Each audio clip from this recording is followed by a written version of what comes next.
Everyone, and welcome to the Endowment for Middle East Truth's emergency webinar on the fall of Afghanistan, featuring renowned jihadi terrorism expert Tom Joscelyn. As EMET's New York chapter president and board member, I thank you all for joining. For those listening in today for the first time who are not familiar with EMET, we are one of Washington, D.C.'s premier think tanks working on issues surrounding the Middle East and Israel. We work daily and tirelessly on Capitol Hill with meetings with senators, congressmen, and their staffers to develop and implement pro-America and pro-Israel policies with great success. Our work is critical to the survival of the Jewish people, both in Israel and in the diaspora, as well as for a strong U.S. national security more generally. And I urge you all to learn more about EMET by visiting our website, www.emetonline.org.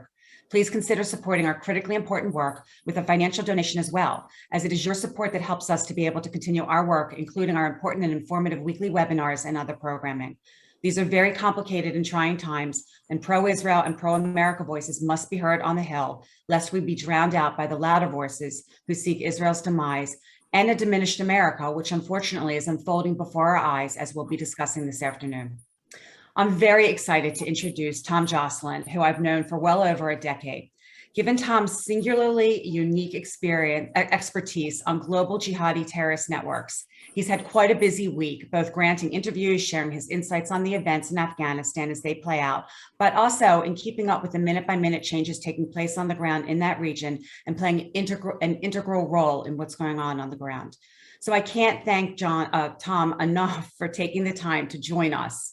Tom is a senior fellow with the Foundation for Defense of Democracies, a DC-based nonpartisan research institute that focuses on national security and foreign policy.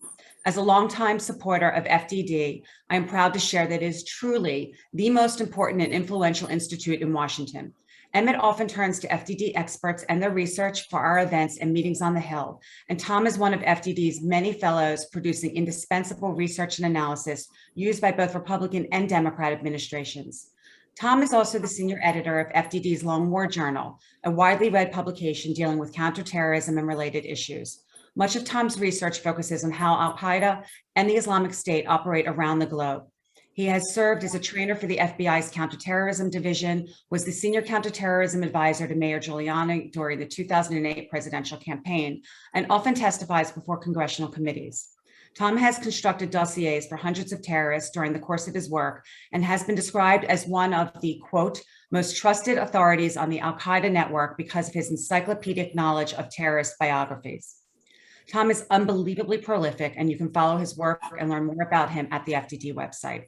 If you have something you'd like to ask, a question you'd like to post, you can do so using the Q&A button on your screens at the bottom of your screen or at the top on an iPhone. I'll do my best to get to as many of them as possible a bit later in the program. Today's event will be recorded and available for viewing in the coming days. Tom, thank you so much for being here. I know it was not easy to carve out an hour for us, and we so appreciate it. It's always a treat for me to host you. I always learn so much from you. I want to start by asking the question that everyone has been asking all week. How in the world did this disaster happen without the U.S. being prepared logistically and militarily? We had a base for protecting Americans from terrorists, and instead we surrendered it to an enemy we had defeated and to whom we're now at their mercy. We're going to get into the weeds on some of the details surrounding that, but let's start with what Biden claims were intelligence failures. Is that a blame game, or was our intelligence actually wrong? This week, we've seen Biden, the State Department, the Department of Defense, and the intelligence community blaming each other, with even Democrats concluding that this was a major catastrophe on Biden's part. We also learned that Biden never consulted the UK, whose military, along with NATO, were kept completely in the dark, leading to the UK Parliament holding Biden in contempt after he ignored Boris Johnson's calls for over 36 hours. I don't remember that ever occurring in our history. I know you've been predicting this for quite some time, Tom. Were FDD's warnings and intel simply ignored by the Biden administration? And if so, on what was Biden's decision to pull out so hastily, leaving 10 to 15,000 Americans and weapons galore behind? This is also incredible. What's going on, Tom? Well, thank you to EMET for having me, and thank you, Lori, for inviting me to talk. I've talked to before EMET several times now. I'm always happy to do so. This week, however, I would just say I probably would have tried to schedule this at some later date if it wasn't for Lori. We have a rule at Long War Journal that the the few people who have been intellectually committed to us and what we're doing for years kind of get cut first priority in weeks like this when everybody wants our attention. So I'm sitting here because of Lori and how committed she's been to this fight for so many years. So that's a testament to her, I would say. I thank her. So, look, there's a lot in that preface there of questions. I think you got multiple questions in there, Lori. I mean, part of what I want to start off by explaining before we get to the tactical stuff, and this is probably the most, if you're not a happy person, if you're a depressed person, you may not want to listen to this talk because it's not a happy talk.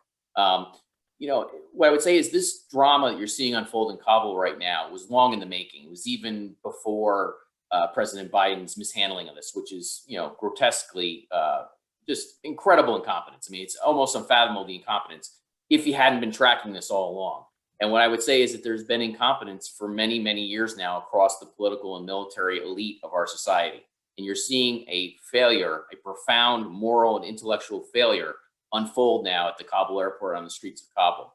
That failure began about more than a decade ago when influential people in the U.S. government during the Obama administration started to, now there are failures before that on the Bush administration for sure, but the current failure I think can be most accurately traced to about just over a decade ago. Influential people in the Obama administration began to redefine our jihadi enemies. They began to play a game that I've called disconnect the dots, which is that basically they started to institutionalize paradigms for understanding these things that were intellectually fraudulent. So one of those was that the Taliban really wasn't America's enemy, and that the Taliban really wasn't deeply in bed with al-Qaeda. Well, now you can imagine what that does to a war effort if many people in the U.S. government and including the U.S. military begin to believe that an adversary, an enemy that you're fighting on the ground, isn't really your enemy. Then ambivalence sets in about that war effort. And so what we've said is that America should never really fight a war like this ever again. Either we fight our enemies the way they should be fought, or you don't, or we're just a spent force. And what we've been documenting for more than a decade now is that basically this rot that set in, this Taliban Apologia, as I've called it, has had dire effects. And those effects came all the way through last year when, unfortunately, even the Trump administration bought into this Taliban Apologia and began to believe that the Taliban was our counterterrorism partner. And this is just absolutely insanity. Now, Lori knows I'm at heart a nerd, so I'm gonna skip over many of the details. Anytime I start dropping names, Arabic names or Pakistani names or whatever, my mom always would call me up and say, stop saying that. Nobody knows what you're talking about. Well, I'll just make it simple here. Long War Journal is basically an encyclopedia of the facts that we've documented over the years about the relationship between the Taliban and al-Qaeda. It is simply false, flat false, that they aren't intertwined. They are intertwined, inextricably intertwined. And in fact, right now, right before I got on air here with you guys, we started the Zoom, we saw some reporting saying that the Haqqani network, which is an integral part of the Taliban, is actually in charge of the security in Kabul. Folks, that means that al-Qaeda is in charge of the security in Kabul, because the Haqqani network are literally family to al-Qaeda. They have fought together. They are married, literally married. Their sons and daughters have married. They're all intertwined going back to the 1980s. The first benefactor of Osama bin Laden ever was Jalaluddin Haqqani. His son, Sirajuddin Haqqani, is now that real de facto shogun of the Taliban. And he has been identified even recently by the UN as a part of the wider al-Qaeda leadership. Now, these are basic facts for us at Long War Journal, and I'm not going to keep going peppering you with this stuff. What I want you to understand is that there's a deep well of facts along these lines that many people in Washington and in the U.S. military, unfortunately, spent their careers denying. This is why this is a moral intellectual failure here. This is basic analysis. This is not the type of stuff I had to do when I was an economist 2 decades ago. This is not the type of stuff I had to do at the University of Chicago in math class. This is not difficult stuff, okay? It's pretty easy. And yet they've spent much of the last decade plus denying these facts, even though they're readily accessible. So when you talk about the tactical failures that are happening right here, this ambivalence about the war effort set in so many years ago. Remember President Biden, when he was vice president in 2011, said, the Taliban is not per se our enemy. Remember, that's what he said. Well, then if that's true, then why are you fighting there? Why are you even there? Why did the Obama administration send over 100,000 troops to fight in Afghanistan? More Americans died during the Obama years in Afghanistan than ever before. And so President Biden has had this ambivalence about this all along. And you saw this, he didn't want to deal with this. You can see in the 3 speeches he gave before today on Afghanistan, he doesn't want to think about this. He would quip at reporters, he would snap at them and say, don't ask me about that. I want to talk about happy talk on July 4th and that sort of thing, and ice cream and yada, yada, yada. So, the bottom line is he didn't really want to deal with this. And it turns out neither did his advisors. They had not intellectually thought through any of this. They did not understand any of this. And so the fiasco you're seeing unfolding here is unfortunately the culmination of really more than a decade of failures, and probably failures that even go before that. But it was entirely predictable. And so what I can tell you is I know that a lot of people that are fans of Long War Journal are service members, current and former, and they're very frustrated right now because the British were able to form a corridor to go get their citizens and start getting them out. And the Americans have been told to stand down. And they are basically at the mercy, not just of the Taliban, but of al-Qaeda in terms of how the evacuation is proceeding. And this is not a crisis that is over. Remember, this is now, we're at August 20th. I'm losing track of dates now, but I think it's August 20th. But, this could very easily be a story for the next 2 weeks as this unfolds. And this administration could have done there are a number of tactical things they could have done to get out. And they didn't do them, including keeping the Bagram Air Base until the last second and running the evacuation through there. We were revising that, by the way. That was our recommendation in public, that's what they should have done. Did not go through a civilian airport in Kabul, a city of 4.5 million people. This is insanity. So there's a lot to all this. I hope I answered the multi-layers of your questions, or at least some of them anyway, Lori. You not only answered them, you actually answered some other questions that I have for you as well. And we'll get into more detail on some of these relationships. The al-Qaeda Taliban relationship is an integrally important one, I think, and I'm glad you touched on that. Can you also briefly touch on the weaponry that was left behind? I mean, you talk about, we left Bagram, we bailed and left this airport that should have been used to get Americans out, as you point out. But I've read that the Taliban is now in control of numerous U.S. bases. The weaponry includes massive weapons depots, armored vehicles, drones, helicopters, and that even U.S. military aircraft were actually flown out of the country by Afghani pilots with destinations unknown. I mean, how well armed are the Taliban and al-Qaeda now? And as terrorists start to flock into this new safe haven, the largest terrorist safe haven the world has probably ever seen, will U.S. weapons fall into their hands, presumably? Yeah, I mean, the U.S. weapons are being used by terrorists right now because of the incompetence. Throughout Afghanistan. What I would say is we've been tracking this debacle for a long time, and the lack of clarity in American leadership in Afghanistan. And there's reporting done by this independent investigative body called the Special Investigative General for Inspector General's Office for Afghan Reconstruction. And I've been joking to people that really this entity, which is called SIGAR, should actually be known as the Special Inspector General for the Islamic Emirates Reconstruction. Because remember, it was the Islamic Emirate of Afghanistan that was toppled by the U.S. in 2001. And now, because of America's brutal incompetence, we've just reconstructed the Islamic Emirate, giving it arms and infrastructure they did not have 20 years ago when it was toppled. They now have Humvees, obviously, armored vehicles, a lot of small arms that are very important for their type of insurgency fighting. There are a lot of people who will dismiss that type of thing, but small arms are the heart of insurgencies. There are even reports, believe it or not, that they had trained helicopter pilots ready to go. So when they capture helicopters, we've seen reports and intelligence that they were actually flying them immediately in Mazar Sharif and elsewhere. So this is a debacle on a scale that's hard to fathom. Now, a lot of these arms came because the Afghan forces crumbled. This is another part of the fiasco here, that the Inspector General I just cited says about $75 billion was dispersed to this armed force over the years. There's a lot I can say about this. What I would say is that they effectively were hollowed out over time. There's a lot of people who are saying, well, why were they defeated in 11 days? If you've been following Long War Journal, we were telling you they were being effectively defeated well before that. And basically the last 11 days of this conflict in terms of the war was just the final act. But unfortunately, because our military planners didn't see it coming, they allowed these forces to turn over or flee a huge number of arms, really, to them that we pay for, American taxpayers. People on this Zoom, unfortunately, including myself and you, Lori, we paid to arm the Islamic Emirate of Afghanistan, the Taliban and al-Qaeda's new regime. So this is a debacle that's hard to fathom. So just briefly, since you raised this issue, when we're talking about the Afghan military crumbling, I heard you mention a couple of days ago on a different event that the Taliban actually have been preparing for this since Trump first announced that we were eventually going to be pulling out, and they were actually going door to door. Can you just briefly touch on what they were doing to prepare? Yeah, so I support tough policies on Iran and tough policies in different ways, of course, but unfortunately, we didn't see that toughness when it came to the Taliban. We saw something quite different. We saw the American government surrender to the Taliban. on February 29th, 2020 in Doha. This was, if people on this call are well familiar, I'm sure, with the JCPOA, the Iranian nuclear accord that was negotiated by Obama. That was a very weak deal, as we've talked about many times before. The deal with the Taliban makes that deal look strong, is what I would say. As weak as that deal was with the Iranians, and it was incredibly weak, the deal with the Taliban was what I call servile diplomacy. It was a humiliation for all involved.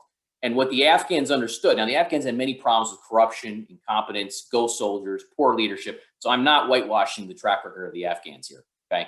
They have a lot of problems. But what the Afghans understood after February 29, 2020 is that it was over, that America wasn't going to save them, come to them. So the Taliban knew this. The Taliban not only continued with its offensive after that and hollowed out the forces, they killed thousands, maybe 10,000 Afghan soldiers between February 29th, 2020 and May 1st, when this blitzkrieg began. 10,000 armed soldiers are killed during that time.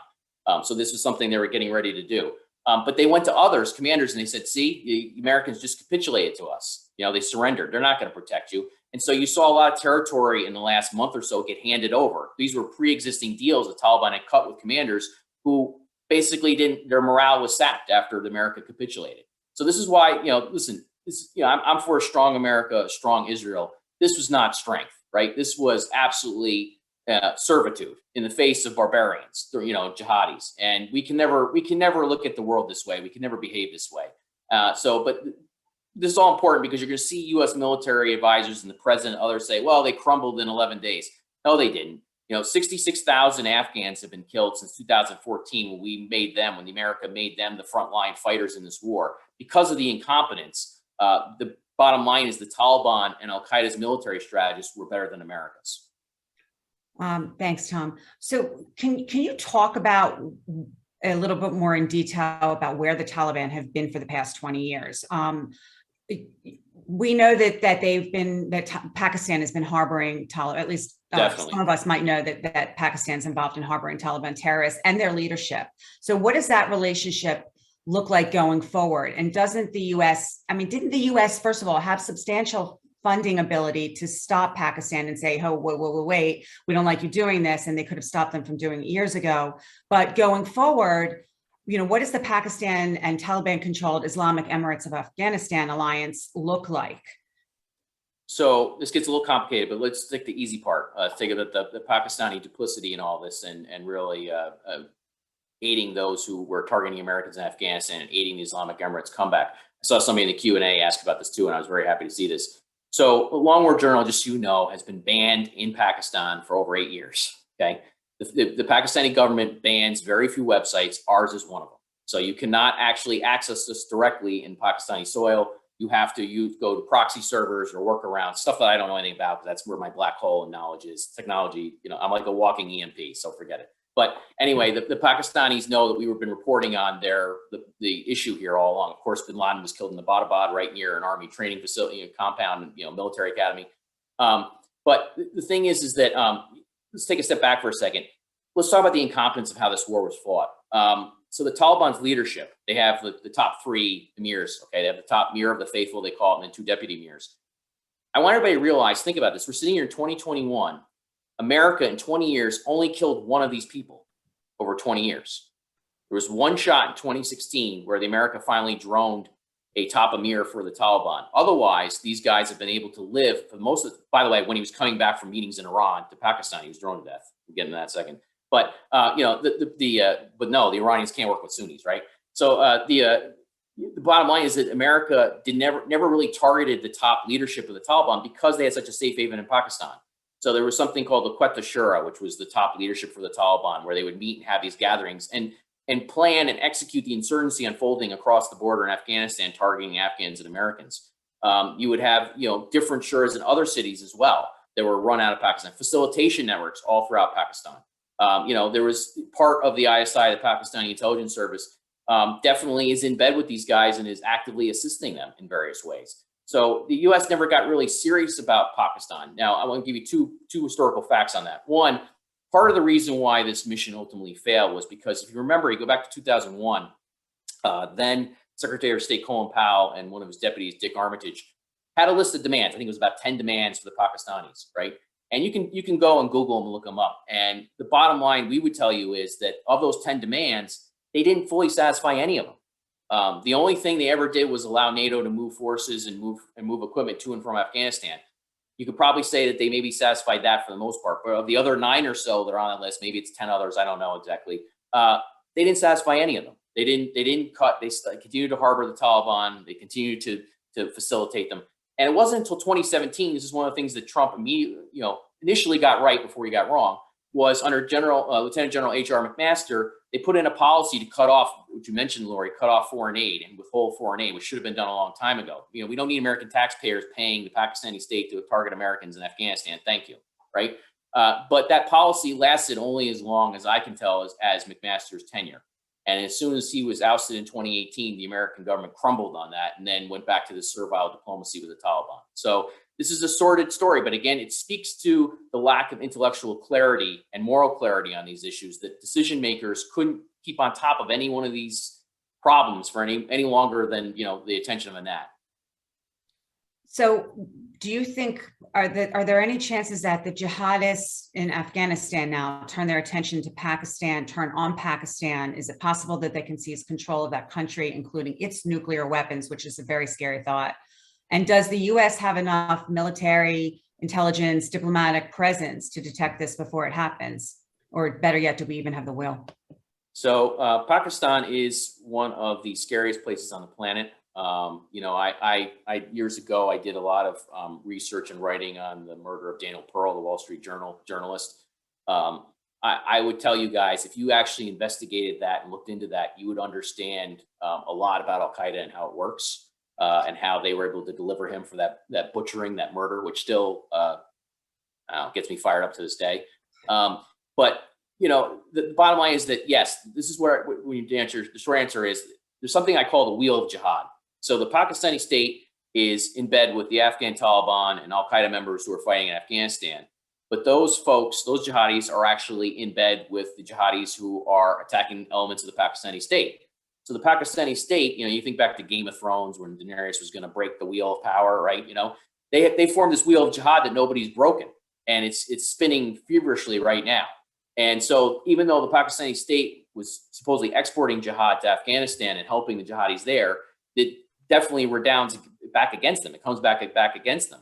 And so right now, one of the first things we saw was the Pakistani Taliban, which is attacking Pakistanis as we speak, is openly loyal to the Afghan Taliban, which is supported by the Pakistani state, and is deeply in bed with al-Qaeda. And they just renewed their allegiance to the Afghan Taliban after helping the Taliban and al-Qaeda retake Afghanistan. So this is a long-term issue here, where you have Pakistan, which is filled with anti-Semitism and anti-Americanism and all sorts of hatred flowing through the mosques and the madrasas there. Big problem, and a big long-term, it's teeming with jihadis. Like you said, at different times here in the last 20 years, it's had the fastest growing nuclear arsenal. It's also been able to play a game with China against India. This is a very complicated situation that could unfold very badly. It's quite frightening. I'm going to move to Iran now. It was over a decade ago that I was at a dinner with Tom, listening to him, just completely fascinated as he detailed the connection between the Iranian regime and al-Qaeda. And it's something that the foreign policy establishment rarely acknowledged back then. I don't know if they're even acknowledging it today, but Tom's been working on it for quite a long time. And it's one of the main focuses, and one of the reasons why his work is so unique is that Tom recognizes, unlike foreign policy so-called experts, that you can't ignore the Sunni Shia terrorist collaboration, and you can't assume that those two sects would never work together. There's not too many people are underestimating the extent that terrorists can put aside their ideological differences in order to achieve a common goal and fight a common enemy. In the case of Afghanistan, it seems that the U.S. made the same mistake that they made pre 9/11, underestimating the enemy. Can you talk about the relationship between al-Qaeda and Iran and what we can expect as the 9/11 anniversary approaches, and now that Afghanistan has fallen? So that was a great question. Again, that's why I'm doing this talk today, Lori, because you're on top of it. So the truth of the matter is that, as we've documented again for many years, the senior leadership is in. I see somebody asking me to talk slower. I'm sorry, I'm a fast-talking New Yorker and I'm all caffeinated. This is my problem when I do any kind of public appearances. I always talk fast. So I'll try. No, we have a lot of ground to cover. So all right. So yeah, I'm trying to get it all out there for you guys, yeah. and it's recorded, so you can play me back in slow motion, maybe. Maybe do the B-side version. But the point is that look, most of the senior leadership of al-Qaeda has actually been in Iran for years. So the entire management team of al-Qaeda has been in Iran for a very, very long time. And they're the ones who played a big role in overseeing the war in Afghanistan. And the Iranians and the Islamic Revolutionary Guard Corps and other parts of the Iranian state were absolutely played a role in the defeat of America and the US-backed Afghan government in Afghanistan. One of the things that I keep pressing the US government to do is to be honest about this relationship. I can give you plenty of details about the al-Qaeda guys who are in Iran right now. Last year, for example, and on August of last year, Mossad did America a favor and took out the deputy emir. That means the number 2 of al-Qaeda globally in Tehran, in an assassination in Tehran. The Mossad got him for us, right? So the CIA obviously worked with, the Israelis to get this done. Let me just put the slide back on. Something happened here. Sorry. Oh, it died. Anyway, so Mossad got him in Tehran. Now, why is that important? Well, this guy, al-Qaeda has a management committee that sits on top tens of thousands of members globally. Tens of thousands. This is not a small little insular organization at this point. They have a very large footprint.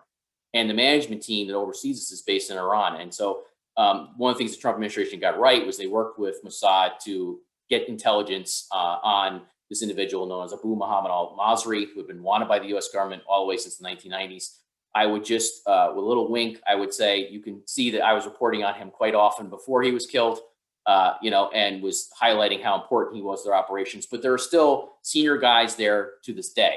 And these guys are absolutely going to take advantage of the victory in Afghanistan. This is a boon for the global jihadist movement. We are following right now victory messages that are coming out from Gaza, all the way through Syria, all the way throughout Africa, the Middle East. I've got now at least 25 different al-Qaeda affiliated or other related extremist groups have, said this is it. This is a major victory for us and Allah's on our side.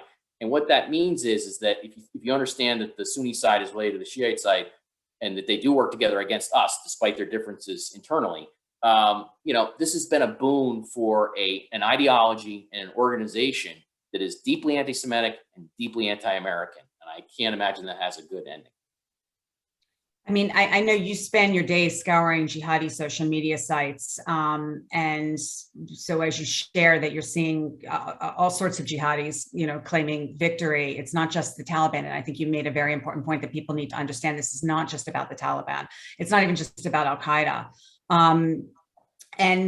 So I guess, Tom, this means that recruitment and expansion of groups is just going to be flourishing right now in Afghanistan? Yeah, I mean, we were already tracking that. It was already, the bottom line is that the U.S. mission there has been so poorly handled for so long that it was already a magnet for jihadis from Pakistan and throughout the region, and not even Western jihadis. But that's going to go through the roof now. I mean, you remember back to 2013, 2014, when ISIS declared its caliphate.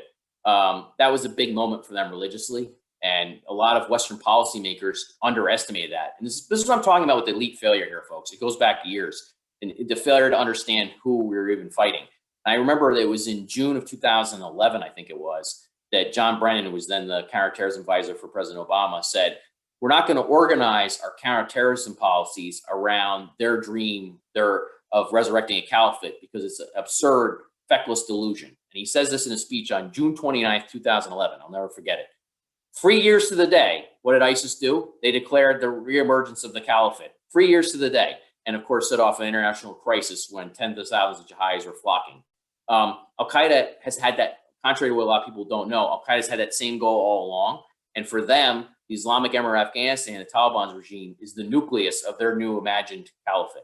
And so really what's happened here is that the terrorist threats, if you understand this properly, to Americans, to our allies, to Jews, to others are now going to go up. There are going to be multiple more threats to everybody across the board on our side of things. Because remember, for them, they were fighting this imagined Zionist crusader conspiracy. They have this deeply anti-American, anti-Semitic worldview.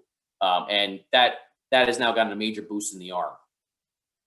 Yeah, I mean, I think that, a lot of people think, oh, this is the Taliban. We don't have to worry about that. But they forget 9/11, and they forget the fact that it's not white supremacists who are the greatest national security threat to us. It's the jihadi terrorists, I believe.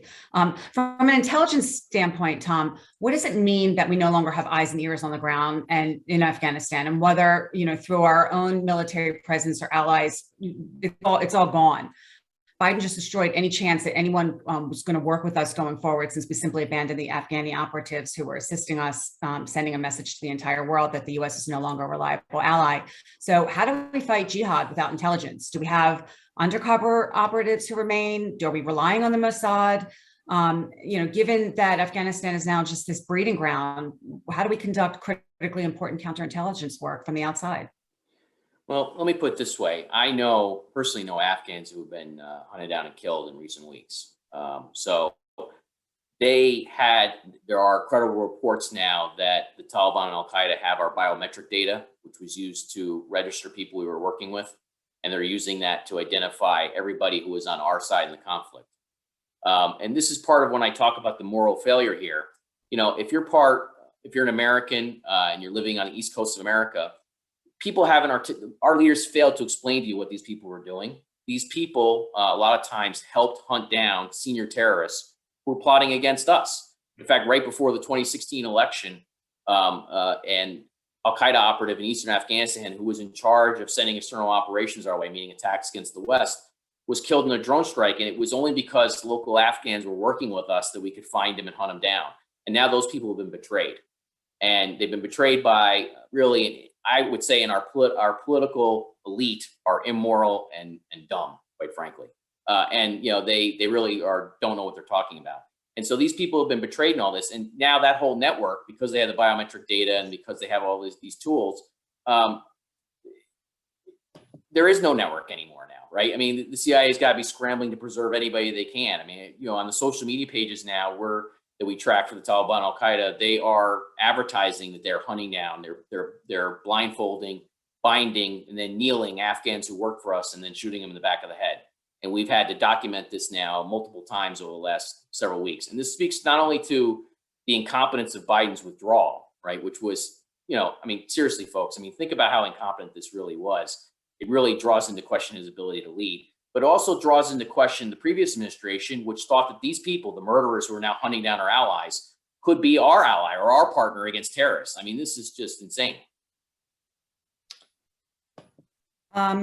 So the Biden admin believes that it can isolate the Taliban-run government of Afghanistan, claiming it can turn it into a quote-unquote pariah state.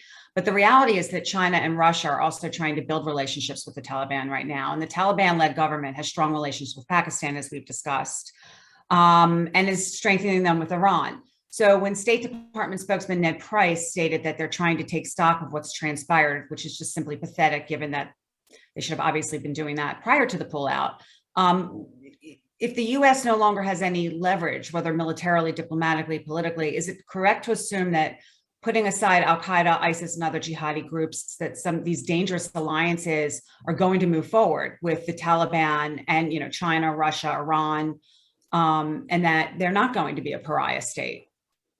I don't really know what I have to answer here because you just summarized it perfectly. Oh, I'm sorry. No, it's great. No, it's fantastic. That's why I'm doing this. Look. You just gave a better explanation than most of the pseudo-intellectuals at the State Department. Okay, you can also see in the interview that Biden did on ABC News, he talked about the Taliban was going through a quote-unquote existential crisis because of their desire for international legitimacy. This is hogwash. They just achieved a monumental victory for their ideology and the global jihadi movement in themselves.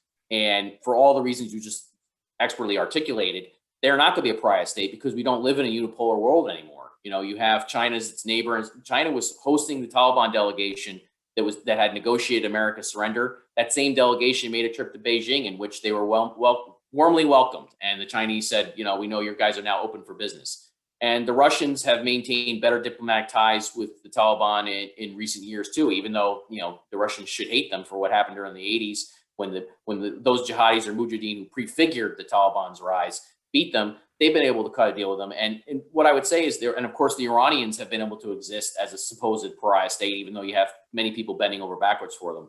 You know, you mentioned Ned Price too. I have to be blunt these days. This is a guy to talk about the failures of our so-called elite.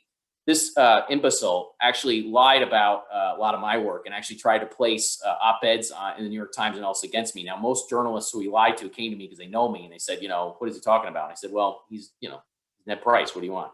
But he's one of these guys who played this disconnect the dots game on Iran and al-Qaeda and tried to pretend like senior al-Qaeda operatives were not operating in Iran. And, you know, I'm going to pound him pretty good too in the future here because you know, he's obviously been exposed as wrong many, many times. And I think that this, again, it speaks to, think about this. For a guy like Ned Price, I'm his enemy because I want a strong America and a strong Israel and a strong, you know, allies for us. For that guy, I'm his enemy. The Iranians, al-Qaeda, they're not his enemy. Right. And so you have people like this in place at this moment of crisis when the Taliban is seeking legitimacy for its Islamic emirate is a crisis for American leadership because these people are not to be trusted. They are weak in every way you can imagine. I'm sure I could mention a lot of other names, Tom, and get you going because I'm not pulling punches anymore. Like I you know, sometimes I played nice in the past, but you know, after this now I'm coming for everybody. Like I said, this is going to be, you know, watch Vader at the beginning of Star Wars. That's what's going to happen here. So. I'll be cheering you on, Tom. Yeah. And by the way, that my questions are the way they are because I've learned so much from you in particular and the FDD folks, your colleagues. No, I love it. No, the way you just laid that out about China and Russia and the Taliban. I mean, again, there are a lot of people in government who cannot articulate it that way. I would say very few can. So. Well, if a Republican wins, I'll be happy to go into the administration, or maybe this one needs me. So moving on to just something that is really also perfect for you, that Biden claimed that we can't leave troops in Afghanistan forever, and ignoring the fact that we have, of course, troops stationed across the globe in 100 countries, I believe, and for decades and decades. You publish, and you referred to the Long War Journal. So what are your views on the need for long wars in order to defeat jihadists? I mean, when leadership fails, how do we message to Americans, the average Americans, that like Taliban commander Mohammed Arif Mustafa, who told CNN that their goal is a global Islamic caliphate and they're in no rush, they have all the time in the world, and quote, jihad will not end until the last day. How do we get Americans, let alone policymakers, understand that if we don't take the fight to the terrorists, they're going to bring it to us as they did on 9/11 and as they've done for 1,400 years. Yeah, well, I mean, again, even highlighting that CNN quote, which is actually something that I've played in my head many times here. That quote is a pile of evidence that disproves this whole Taliban Apologia I've been talking about, where, you know, there are a lot of people in the U.S. government who convinced themselves the Taliban was a purely nationalist movement and a nationalist organization, when that quote is a good example of how they've never conceived of themselves that way. Just taking back Afghanistan is part of al-Qaeda's plan, long-term plan for this global caliphate. And so this is just the first step. They want to consolidate their gains there.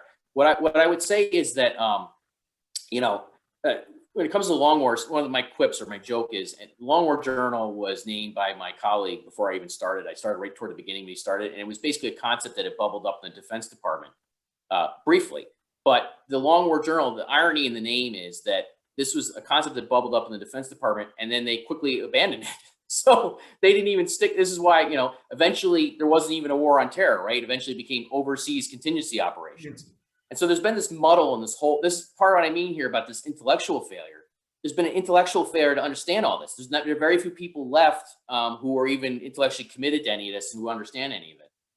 Now, my quip is, even though it's named Long War Journal, it should be Short War Journal or Short Wars Journal, because if you just steamroll our enemies and get out, that would be better than these prolonged nation building conflicts that don't make any sense. And the truth is that the U.S., Afghanistan has really not been fully nation building for some time. This is part of what people don't get.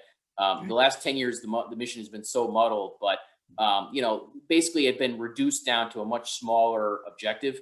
That smaller objective had been mishandled, though, which basically, train up Afghan forces to hold their country as we draw down and leave. But the military didn't do what they're best at, which is what? Killing the bad guys. They didn't do enough of that. They didn't keep focused on that. Why? Because the Taliban was defined as something other than an American enemy. And so that's what leads to this muddled mission. Like I said, there are Marines right now in Kabul who are livid that they're not able to fight, which is what they were signed up for. You know, I've had a Marine tell me, look, if these guys get me and they kill me, that's what I signed up for. I signed up to fight America's enemies, not to play these games that we're seeing come out of Washington. So I saw a question about nation building. I won't go off on that. I can critique the various problems with nation building. All I can say is that the mission's been a lot more muddled for the last decade plus than that in Afghanistan. Yeah, there are a lot of questions in the queue, and I'm going to skip. I'm going to ask one final question of mine and then get to the questions in the queue since there's a lot of them.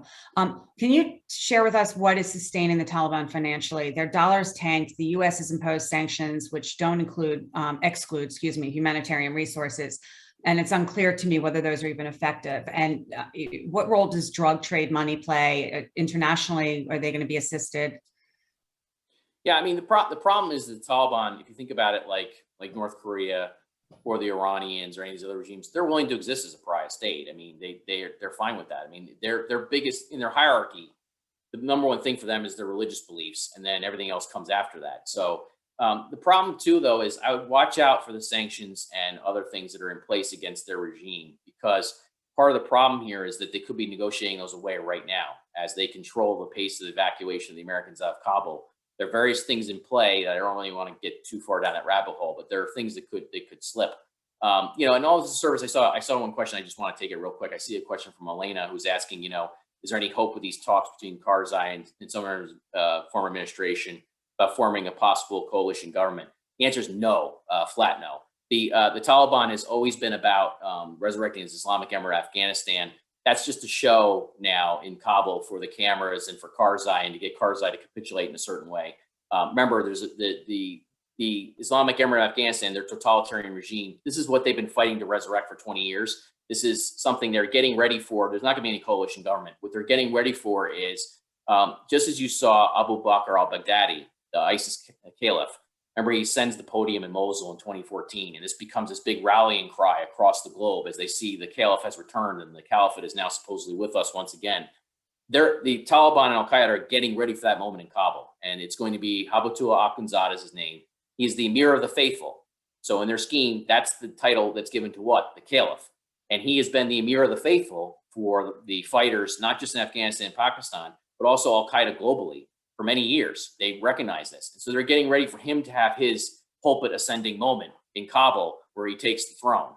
So there won't be any coalition government. There won't be any kind of a deal cut in that way. Right now, what they're doing is consolidating their political control, or trying to.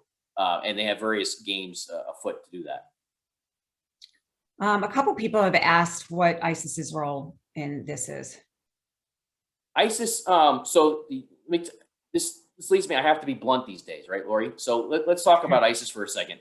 ISIS became the shiny object for a lot of the American counterterrorism military. And there's no doubt that ISIS was a big problem and you know, really had eclipsed al-Qaeda in some ways initially. But as we said, be careful, because ISIS, even though it mushroomed, it's still around, but it also is nowhere near its peak. And in Afghanistan and Pakistan in particular, it has a small footprint, but it is dwarfed by, this is how bad the assessments have been. It is dwarfed by al-Qaeda and the Taliban. So as the US military intelligence community was focused on ISIS, Khorasan it's called, in Afghanistan and Pakistan for a while, and they were taking all these raids against them, what we said was, you guys are ignoring the fact that it's the Taliban and al-Qaeda that are going to take over the country. It isn't ISIS-K, you know? And this is how pathetic the American side has been in all this in war fighting. There are good accounts. In fact, the CENTCOM commander admitted this, that the U.S. actually provided air cover, some indirect air cover, he put it, or indirect support for the Taliban as they defeated ISIS in eastern Afghanistan. Well, we've run that to ground and have all the details. It wasn't just the Taliban that America was providing de facto air cover for. It was al-Qaeda, because the commander of that operation to wipe out ISIS was al-Qaeda. He is a member of al-Qaeda. This is what I mean here, folks, when I talk about a moral and intellectual confusion. Whatever you see on screen right now with the images, that failure you're seeing of American leadership, I'm telling you, as a nerd who's been doing this for a long time, it's far worse than what you're seeing. Far worse. You're not a nerd, Tom. Somebody mentioned that Mike Pompeo is a West Point grad. Didn't he understand the consequences of the February 2020 agreement with the Taliban? What was the Trump plan? The Trump plan was asinine. They bought into the Taliban Apologia, and you know, look, gotta be careful here about how much I can say, but let's just say I made my views known to all the decision makers you would name, okay? In no uncertain terms. And I explained to them in great detail what was going to unfold for this. Look, unfortunately, former Secretary Pompeo, he did some things that if he were listening to me, he wouldn't have done. He wouldn't have gone on CBS Face the Nation, right after this deal was cut and say that the Taliban was going to help us hunt down and destroy al-Qaeda. That's something that former Secretary Pompeo said. This is not, a top West Point grad speaking, right? This is not somebody who is really thinking clearly about this. This is pretty foolish. But he drank the Kool-Aid on the Taliban Apologia, unfortunately. And that was part of the death knell for the Afghan government and Afghan forces, because really, once the Trump administration portrayed the Taliban as our counterterrorism partner and said, we're not sticking around to fight, the Afghans started to crumble right then and there. And so this is very unfortunate. Just so you understand too, folks, I'm not going to get into all the different evidence here, but since Secretary Pompeo made that comment and the Trump administration in that deal, we've been tracking al-Qaeda in Afghanistan. Every week we have data on what they've been doing. The number of raids by the Taliban against al-Qaeda is a big fat 0. The number of raids where the Taliban and al-Qaeda have worked against the Afghan government or our former allies is through the roof. So in other words, al-Qaeda helped the Taliban take over the country. You weren't going to split the Taliban from al-Qaeda. Al-Qaeda and the Taliban split us from our Afghan allies. This is all mind-boggling. It's mind-boggling. Yeah.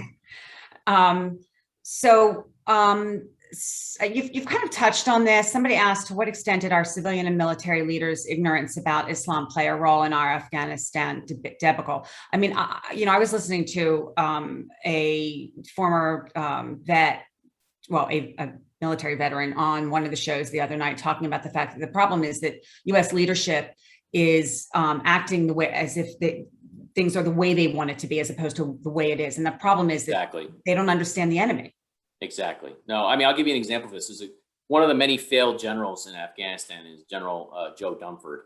And he had a civilian advisor named Carter Malkesian, who, he's praised all throughout Washington in these elite circles. Carter Malkesian just recently wrote a piece in the Politico in which he confided in the readers that he had just figured out, he just learned that the Taliban had religious motivations, that was their top goal for waging war in Afghanistan, was the religious motivations. Lori, think about this, right? You've spent, I guarantee you, less than a fraction of a percent of the amount of time Carter Malkesian spent advising people on this war, and that would not pass a smell test for you at all, right? I mean, the first thing that you got to understand about the Taliban and al-Qaeda is that they are religiously motivated, and that is the reason that they are fighting their jihad, waging their jihad to resurrect the Islamic era in Afghanistan. The fact that you have this elite civilian advisor who's that clueless for years, I mean, it speaks to this is the intellectual part of the failings I'm talking about here. There's a moral and intellectual failure across administrations and across the American so-called elite. This is an example of it, Yeah. It's frightening when you know more than the people that are actually making the decisions. Somebody asked, do you see a heightened threat of a significant attack in the U.S. or Europe on September 11th, given the symbolic bookend this would provide to the U.S.-Western war on al-Qaeda, and position the local victory of jihadism in South Asia as a victory over the West on the global stage? Well, I would argue that they've already had that victory, but what do you think about 9/11? Well, it's so funny because again, I'm not just saying this, I really am impressed. So you just said they already had that victory. That point is crucially important. They've been busy beating us in a war, right? And beating our ally in a war. And yet the American policymakers pretended like that didn't matter. All that mattered was another 9/11. Well, wait a minute. Since when did losing wars not matter? I mean, this is really amazing, But yeah, so this is a boon for them that they won. Let me just say this: we know that there have been active plots. They've been laying the pipelines for more plots in the West for a long time. They were waiting to secure their victory in Afghanistan. There's probably some more work to be done in that regard in terms of restoring the Islamic Emirate. I don't know if September 11th this year is too soon or too fast for them. They may be a little faster. We have some intelligence that they thought there was an 18-month window, but these things go very fast. All I would say is that the threat now definitely goes up. No question about it. And there's no question they're going to try something. And one of the things that we do that's not really advertised is we do a lot of advising on how to stop these types of things coming our way now. But I would say the U.S. has blind spots now. It has blind spots it hasn't had for years. And this obviously, when you look at the debacle in Afghanistan, it's quite clear they had some pretty big blind spots, didn't they? You know? Yeah. Someone asked, does this help or hinder a closer affiliation between Saudi Arabia and Israel? And I'm sure we can expand that to the Gulf states at large also. Well, I think the big thing I'm worried about is diminished American power for negotiating these types of rapprochements, right? I mean, the whole point is that the Abraham Accords, which were a success, which were derided by so many of the so-called elite, right? I mean, the whole point was to rally international support for putting the past in the past and, you know, basically recognizing Israel and moving forward. You know, you now have an American government that lost to the barbarians in Afghanistan, the Taliban and al-Qaeda, and who are desperately trying to whitewash the Iranian regime in pursuit of a feckless nuclear deal. You know, you put these things together on the international stage, it doesn't speak well to America's efforts to help Israel going forward, secure, you know, have a more secure and prosperous future with its neighbors throughout the Middle East and elsewhere. Yeah. I mean, we've talked about the military resources that we've left behind. Somebody asked, can you talk about the strategic resources Afghanistan has and what that now means for the US? And then I saw somebody in the chat also put in a question about what do we do going forward? What is our future policy? Well, I'll take the future policy first, if you don't mind. What I would say about that is that, look, the thing that we've been preaching at Long War Journal for many years is you can't have a sane policy or get to the policy debate until you have some basic knowledge, right? And part of the problem I'm trying to diagnose here for everybody is that this was an intellectual failure across administrations where you have policymakers that don't know anything, right? I'm just citing that former general's advisor who took him 20 years to figure out the Taliban and religious motivations. You know, I mean, what do I do with that? You know, if that's your elite, those are the people who are making policy, then you can't possibly have a chance at getting it right. So we start with education, start with the basics and say, look, what are the basic facts here? What's going on? And then let's debate what we should do in terms of policy. But I think the bottom line from my perspective is that too many people in Washington put their policy first, right? And then they read into their policy the facts that they want, or the only facts that they want. And a lot of times that colors things, you know, and it colors things all the time that way. I mean, I never forget, like, you know, one example I use this way is if you remember back to December 2007, when then candidate Barack Obama was campaigning, he railed against the neocon warmongers who were pointing to the Iran-al-Qaeda relationship, right? Because he wanted rapprochement with Iran, and he wanted détente, he wanted a new path with Iran. So it was only a warmonger who stood in his way. He's impugning the motives of anybody who said that Iran and al-Qaeda could work together. Well, people didn't know at the time he was actually attacking me because I was the one giving then candidate John McCain and others the information on this stuff. Lo and behold, you know, the Obama administration moved forward with its policies when it comes to Iran, moved forward with its policies in Afghanistan when it comes to the Taliban. It's all part of the same package. They didn't want to see certain facts. They didn't want to recognize certain facts to move forward with their policies. And that means you're going to fail, right? If you don't actually have a clear understanding of the world, you're going to fail. And just to be on this point, I suspect there are a lot of people on this call that are in the business world who do real business. I came from the real business world, and the competition that you guys experienced in the real business world that I did, I came from a pretty big pressure cooker at one point. You know, you don't see any of that in government or the military, right? You can fail upward, you know, which is a term that I didn't hear until getting involved in Washington circles. You can fail upward your whole career, you know, and, you know, you can't get good policy if there's never accountability for getting it wrong. And right now in Kabul, you're seeing the consequences of at least more than a decade of getting it wrong. Tom, I'm going to break the news to you that you happen to be in a major pressure cooker right now. So you left one pressure cooker for another. Yeah. Someone asked a question that I actually had on my list about the prisoner release. And so there were prisoner releases that included prisoners from Gitmo. There was prisoners that were released at Trump's request. And then when the al-Qaeda prisoners that were released by the Taliban when they took over the Bagram Air Force, the air base. So people are asking, what is the role that prisoner releases played in this whole debacle? Well, again, I'll compare it to the rise of ISIS. If you remember what ISIS did, they made it, first of all, they have a religious obligation, the jihadis do, to get their guys out of prison, out of detention facilities. It's a religious obligation. But it also is something they know gives them the manpower, the experienced manpower and operational capacity back that they need. They constantly need as many skilled fighters and operatives as they can get. And what you've seen unfold now in Afghanistan, both with the uneven swap that the Trump administration agreed to. Now, remember, Trump administration agreed to free 5,000 Taliban prisoners, and a good number of them were actually al-Qaeda too, in exchange for just 1,000 detainees who were being held by the jihadis. So it was an uneven 5-to-1 swap that went against the Afghan government and helped overthrow the Afghan government. Because many of those 5,000 then went against and fought against Kabul and fought against Afghan forces. You couple that with these prison breaks that we've now been seeing over the last couple months, right? And you're talking about Al-Qaeda has received at least hundreds of experienced operatives back and forth, hundreds, right? I've heard estimates from talking to my friends throughout U.S. government that maybe as many as 1,500 now new experienced al-Qaeda operatives are back. And the dangerous part is that we think that there are multiple external operations teams in those people. What does that mean? Those are the people who the U.S. and our Afghan allies had worked to detain, who are targeting us, the West, who are now free. So this is a debacle on every level you can imagine. Fred Fleitz over at the Center for Security Policy had suggested, and someone is asking this question, do you think Biden will fire his national security team, Austin, Blinken, Sullivan, and put someone like a Chris Coons, who is a Democrat who kind of seems to get foreign policy in place, or are we stuck with these guys for the next 3.5 years? You know, I don't know. I mean, I think we're going to have a speech at 1 o'clock here from President Biden. I'm not hopeful about accountability. You know, that's part of what is going on here in Washington. You know, you move ahead by glad handing and networking.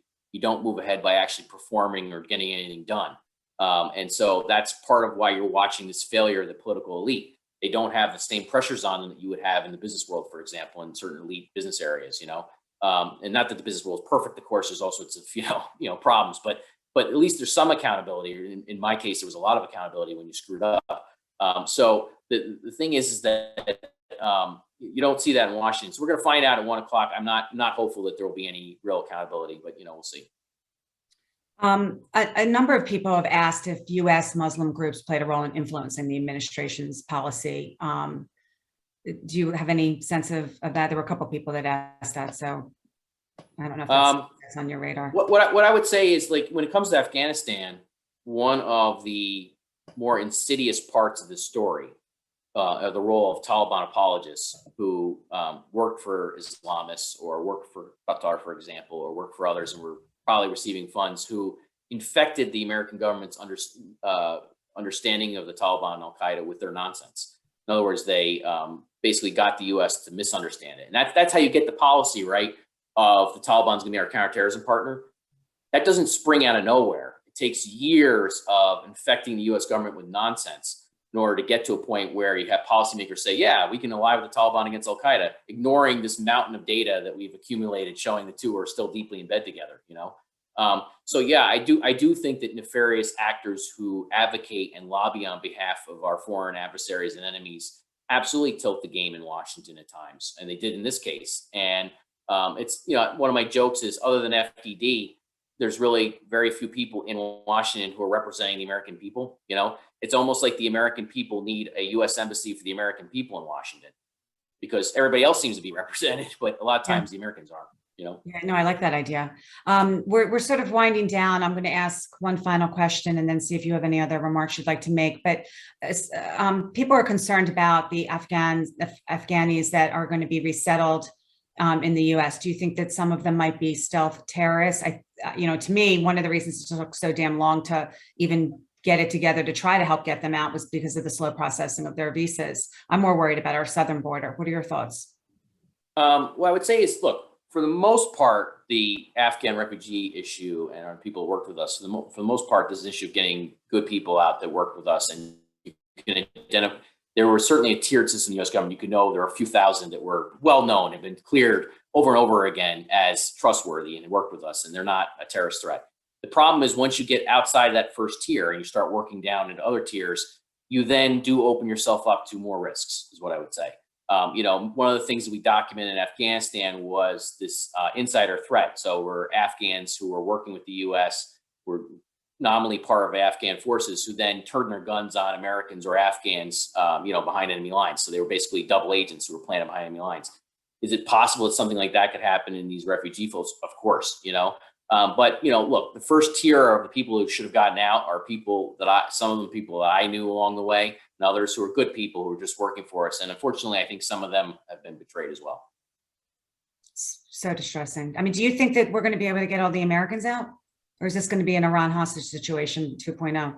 Well, this is what we're working on constantly, Lori, because I don't think people realize how complicated this situation is. We're here at August 20th. They're slow rolling our evacuation. So when you understand that the Connie network, really Al-Qaeda, is in charge of the evacuation now and how fast we can go, they are, my intelligence says they're extracting concessions from us, perhaps cash, other things. Who knows how far that's going to go? I'm hearing rumors. It could get really ugly in terms of concessions they're allowing.